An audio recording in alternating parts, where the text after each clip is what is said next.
Welcome back to 20 Games in 30 Days. This is game number 6. The final game we'll be doing in the arcade era, we'll be finishing off with Pac-Man. And this one is going to be a little bit different than the other ones, mainly because it has the first AI system that we're going to be looking at. So this consists of a finite state machine as well as navigational components. So that's going to be the primary focus for this game. Before we get there, we'll want to get a tile set up and running, and then I'm also going to want to get the basic player controller. So we're going to start with those parts, and then we'll jump in with the fun AI bits, and then at the end, I have a really fun idea for how to do the audio design, but we're going to save that till the very end. Most of this is stuff we've done before. I'll be copying parts from some of my previous projects. I was hoping I could use the character controller from Frogger for Pac-Man, but looking at how the game works a little bit, I don't think it's possible. So I'm going to have to do that differently. Something interesting I found, Design Icons by Game Maker's Toolkit had a really useful breakdown that I will be using, I guess, kind of as a template. Usually if you see someone trying to recreate Pac-Man, they would assume that one of these is a square, as opposed to assuming that this inside is a square. So I'm going to be adding this temporarily into my Godot and kind of using it as a template.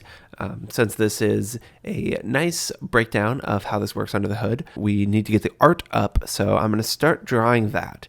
And it took a little while to wrap my head around this, but once I felt confident, I started a proper sprite sheet.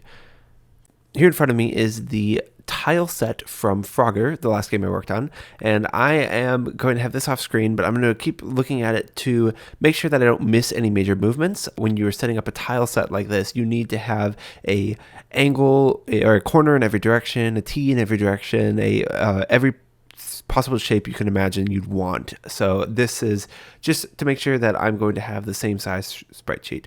And then the other thing you may see, I will be flipping back and forth between my art I'm working on, and I found a spreadsheet from the NES version. So this is kind of all of Pac-Man, and I'm not going to use this art at all, but I do have it there for reference as I'm trying to figure out and wrap my head around how I'm going to make this for myself.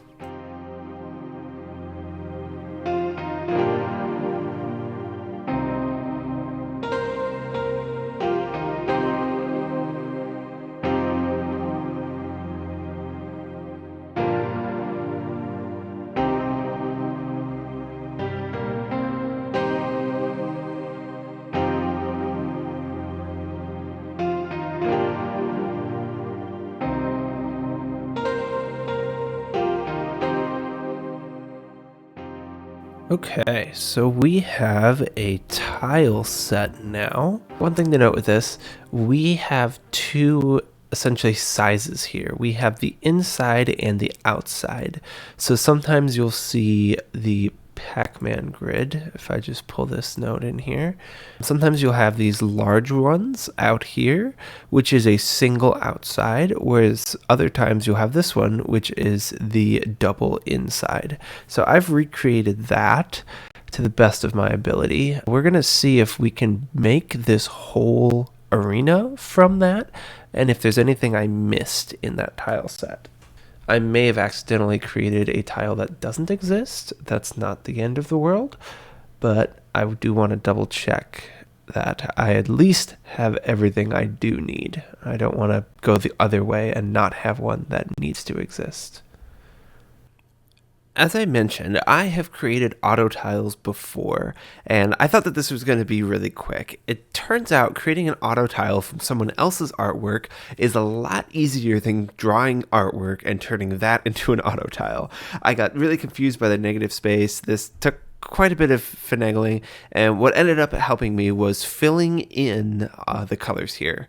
So if you imagine each one of these kind of little walls or barriers is an island in an ocean, so what I have to do is fill in these red squares on all the parts of that island that connects. So if you imagine you're drawing basically along the shoreline, and then when you click and drag with your mouse, you will get these shapes, and it will create all of these automatically. So it took a while to get the art figured out, but I now have it.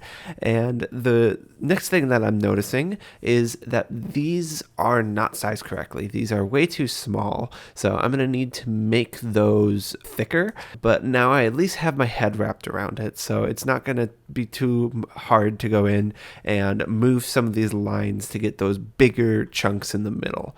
If you see here, this is supposed to be a line that's straight across, and for me right now it's not. So I just need to clean those up, and then I think we will have a basic Pac-Man arena that I think looks pretty good and pretty close to the original. So as I'm cleaning this up, I'm finally realizing the original logic behind this, that there are essentially skinny pathways and thicker, I guess you can think of it almost like a shoreline, and those two different sets work together to create outside walls or the larger kind of intersections. But it all fits and it all does make sense. It just took me quite some time to wrap my head around how that worked exactly. So now that I have that done, I am blacking out my stuff here, and I think that looks good. So I decide, I'll just spend the extra 5 or 10 minutes to erase all of this stuff. I don't know if there's an automatic way, so I do it by hand, but I now have a finished tile set, and I think it looks pretty good, all things considered. Had a little extra space, so I threw in a couple extra ones that I might theoretically want to use in the future. And I have the bit masks set up, so all of those red dots in there allow me to automatically click and drag and tile, and everything is working. Might have been quicker to not do it this way, but this is the official way to do these kind of things, and if I wanted to make a second level in the future, it would be extremely easy to do so because I have this all kind of set up and working. The final thing I did is for collision, I created collision polygons for all of these. So the way that works is I will come in here and delete that one. I want to do a new collision polygon, and I'm going to click each of these points to define the shape. And then if there are angles like this, I need to switch it over to make concave. This just gives the computer a heads up that you can't connect any 3 of these points to make a triangle. If you connect those 3 in the corner, they will form a triangle outside the area. So that's just a setting that we need to toggle on this particular shape. So now, once I get the Pac-Man character up and running, he should be able to run into walls. Oh, there you go. You can see there are all the colliders visualized. Concave colliders look different. I'm not entirely sure that those are working. We'll see though when we get to test. So next we want the movement on Pac-Man. Alright, so we have a small movement script I threw together. One thing I still need to do is probably take the asteroids wraparound script to use for the tunnel. But for now, we do have a speed direction, and I'm just setting the direction when I push a key, and then I'm going to be setting our speed is direction times, or I guess our velocity. We have velocity and speed. I don't know. Velocity is speed times direction. I guess that works. And then we just, for the physics process, we call this get input, and then we will call move and slide. We're going to try to knock out all the little non-game elements in the next few minutes. This is already taken longer than I wanted for, I mean, it looks like Pac-Man, but for what isn't yet a complete game, minus the hardest part that I know might take a lot of time. So anyways, yeah, let's get into the next piece of this. Okay, did a little bit more thinking and researching on this. I will want to add objects for these, but for now, I actually want to come into the tile set and I want to see if I can prepare a navigation mesh. I'm thinking I can just use the navigation 2D instead of using like an A-star or something a little bit more complicated. I just don't think we need that. So we're going to go new single tile. We're going to drag select that. We're going to call this one node path. Now, unfortunately, I will need to place a dot on each of these tiles on my own. I don't think there's an asset brush in Godot, as far as I know. I know Unity has something like that, or at least I've heard it used. So right now it looks like I'm adding the dots to the maze. I'm actually not. What I'm doing here is filling out all the navigable space. So each one of these dots is going to be a navigational marker point, and that'll be used by Godot to automatically generate a navigation mesh for the ghost to use. So I will not be using a star or anything more advanced or that I need to program. There's actually a single line of code in order to pathfind from one location to another, which is kind of cool. So if you see here at the very end, I'm going to go in, I'm going to just create this little rectangle, and that is all I need. And now navigation is working. So before I forget, I'm going to set up the wraparound on this tunnel. So I'm just putting a collider on each side. I'm going to connect it with a signal to both Pac-Man and the ghost eventually. And when they show up in the tunnel, they will jump to the other side, and they're going to be underneath a black rectangle here. It looks like you disappear, and then you pop out the other side. Let's see if that works.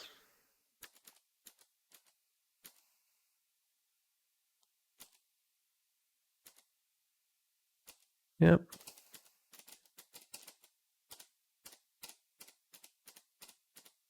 Okay, the last thing to do is to go back to the background tile set and erase. We're going to erase both of these. There we go. But the navigation should still be there. So now I need to add these in as actual elements that can be interacted with.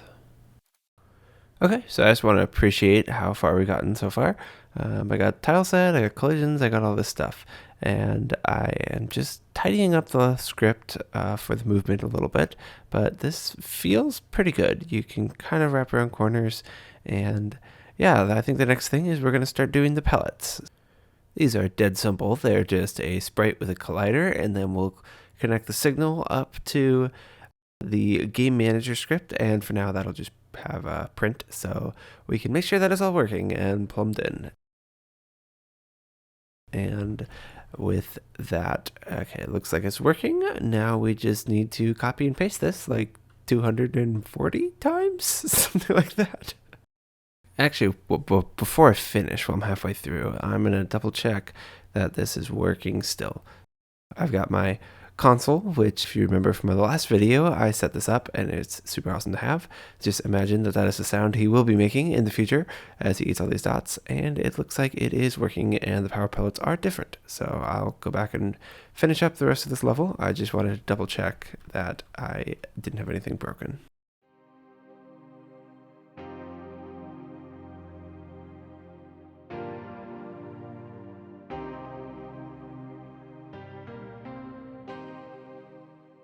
Think that's that. I'm gonna hit play, maximize this, and let's eat the dots. Obviously the enemies are a big part of the game. They're also the most complex part, so I may wait to do those. I know I have a bad habit of kind of putting off things, and then it turns out they're not as complicated as I thought. I'm hoping that's how this is gonna be. I'm gonna take a short break. I'm gonna get Jessica in here, see what she thinks, and then we will be back with more working on stuff. Okay, so how do I do this? Arrow keys. I don't have the controller set up yet. Nope. No. No. No. I can change it to where if you hold the button, like...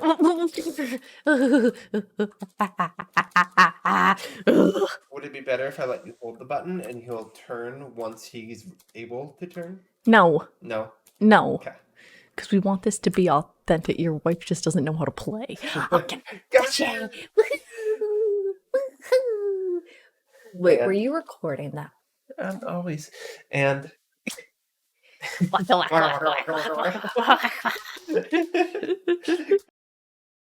Looking good? Yeah. Okay. Yeah. I just didn't realize that's how the game was. So, okay. Yeah. And that's just me being too young. I know. This game is twice your age. That's a very scary thought. Oh, go through the tunnel, by the way. What? Yeah, I made that. I didn't know it could do that. Oh, you didn't know that that's how I've Pac-Man never worked? played Pac-Man. You've never played Pac-Man? I've never Can I pull up real quick? Pac-Man. I don't know. I had... I don't like this. You don't like this? Oh, crap.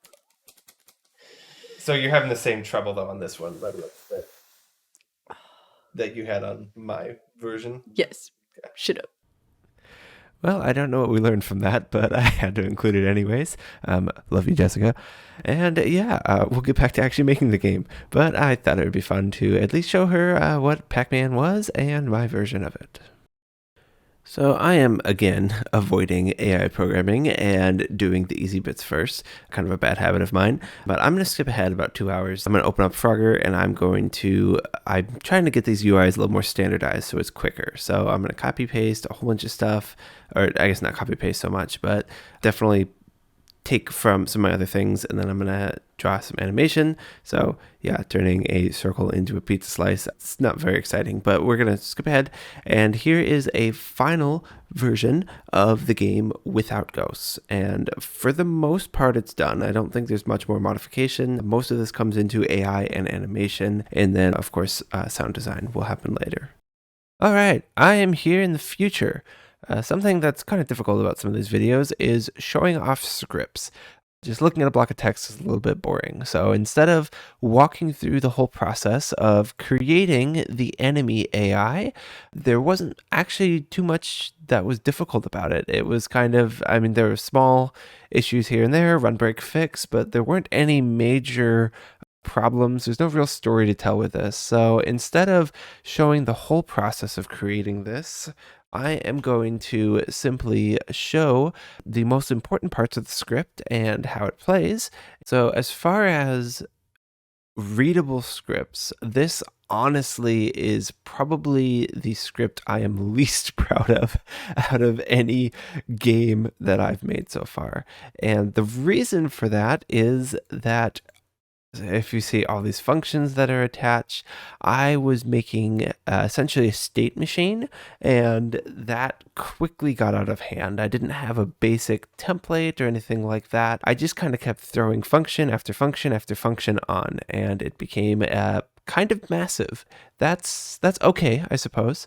It all works, and it's, I guess, not that bad. It's just really convoluted. So in the future, if I'm doing AI work, I now know I need to think a little bit more about how these scripts are going to fit together and what's going to do what, and hopefully not have just miles and miles of code. But something really cool for the navigation, it is literally one line of code. Here we go. Nav 2D, get simple path, position, and position. That one line of code will return a pool vector 2 array, which is really cool because I don't have to do any pathfinding. I don't have an A-star algorithm or anything like that. This is just all built in Godot. And I actually created these tiles. If you notice the shape here, this is so that when the AI is pathfinding, it doesn't hug the walls. I don't want it to be doing that. So this kind of pushes it a little more towards the center. So each of the ghosts has their own position they move towards. Red moves towards player position. Pink moves towards player position plus 4 tiles ahead. We are moving in front of the player. Blue is the most complicated. If you project a line from the red ghost to a position 2 tiles in front of the player, and then project that line the same distance ahead, you get the target position. So that one is quite complicated feeling. And then the orange ghost, I actually did something a little different. So on the original Pac-Man, the orange ghost targeted you directly, the player, and if it came within 8 tiles, it would turn around and run away. The problem with this is I am retargeting my pathfinding way more often. So instead of running away, which what would happen is I would end up bouncing back and forth across the line. So instead of doing that, I have a fixed target position I move towards. So when I get within 8, I try to then get exactly 10 tiles behind the player based on the player's direction. This is, I guess you'd say, slightly more aggressive than the orange ghost was in the original Pac-Man. Sometimes you will, if you're moving towards it, it'll try to get behind you, which means it may charge straight into you. I still think it's mostly fair. I tested this with instead of moving to a whatever position that I calculated, I moved to the mouse position. So here's some footage of that working, and I just right click and it moves. And then I just had to fill out all of these states. And I have, if the ghost is in a chase state, which is the default state, it'll move to these positions. If it's in a corner state, instead of circling the edges, I have it moving to a random range within, and I actually only repath if the path size is small. This prevents it from bouncing every which way. However, when it's scared, it will move to any random location and it will repath constantly, which makes them feel very, I guess, afraid and frantic as they're searching for a place to go. That is about it. I'm going to play this. I turned on some cheats so I can show this off without worrying about getting attacked. So here they are following me, and you can see they're targeting those different positions. And then after a little while, they're going to enter their scatter state. And now they are scattering. So each one is in its corner, and all 4 are moving. Oh, and now they're done scattering, and they're coming to me again. So, and now for the frantic state, you can see how quickly they are repathing. And the eyeball, it will run straight back to the place it came from. We'll do that again. So all of them go to the pen, and then they pop back out and return to their normal states. Yeah, it's not actually as complicated as I thought it was going to be. When the navigation is automatically done for you, and all you have to do is manage the states, it's a lot of code, but it's not very much complicated code, if that makes sense. As I said, I'm not necessarily happy with how big it became, and I just feel like it could have been better organized. So that's going to be kind of a lesson learned for me in the future. I don't really want to make as big of a mess if I can avoid it. So spaghetti code is something to be on alert for. Oh, and there we go. That's the level reset. Definitely works well, but it is a lot. Ghost code, however, isn't as bad. So we have the 5 states. You start in the pen. Chasing is the default state. Cornering is when it moves to one of its 4 quadrants. Scared is when you eat a power pellet, and eaten is when it turns into eyeballs and runs back to the pen. So the physics process, it's just moving towards the next point in the pool vector array, and if it reaches that point, it will remove that and then move towards the next one. It has all sorts of functions plugging in to tell the ghost what state to move in. They don't manage their own states. That's managed by the game script, which is why it's so big. So they're told to start or chase or corner, or they're told that they're scared. They emit signals as well so that I can keep track of how many are in which state, mainly for sound. And then here are, when it's animating, it simply checks its state, and then it checks its velocity and plays right, left, up, down, or right, left, up, down, or the scared animation, or here's the idle animation when it's sitting in the pen.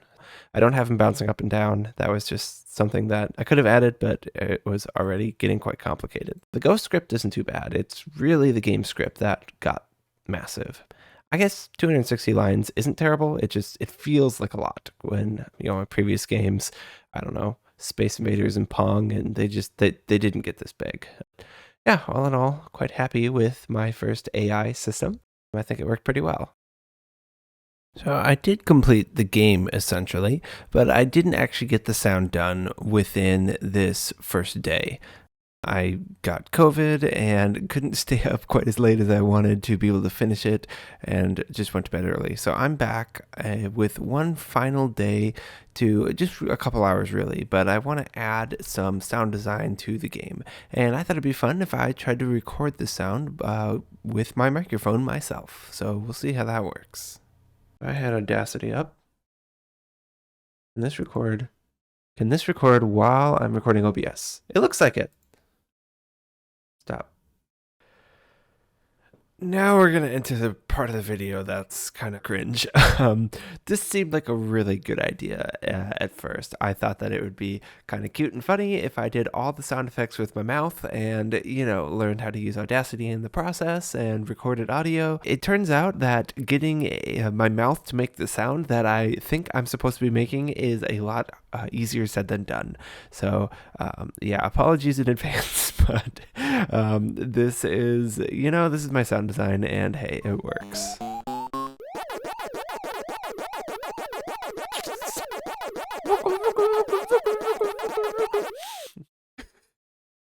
Stop. Okay. Is any of that decent?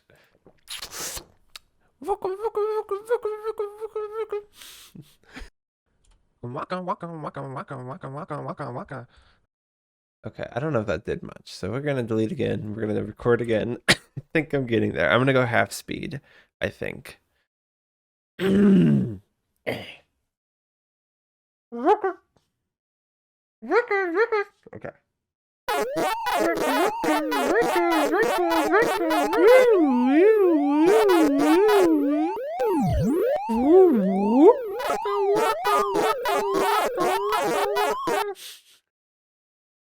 Oh, I wasn't even recording. I didn't hit the button. No.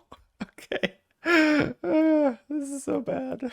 I think I just found my video intro. Yikes. Oh no. This is a bad idea.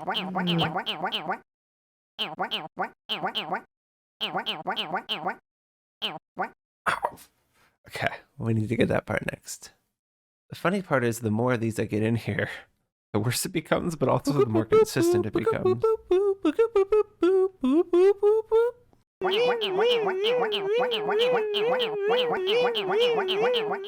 So at this point I should probably interject and say, I legitimately thought that this was going to be a good idea. I thought it might be, kind of silly and endearing, but would work.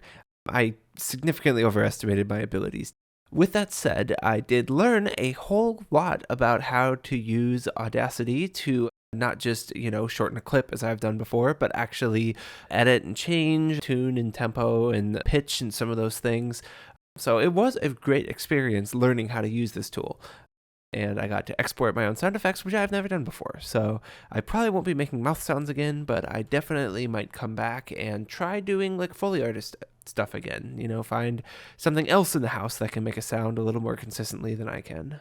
With that said, I think I got everything done, and the one thing that is a little bit difficult, it took me a number of tries to get a ghost follow sound effect that I was happy with. So that one I'm going to try a whole bunch and swap them out and finally settle on something that's, at least good enough. So.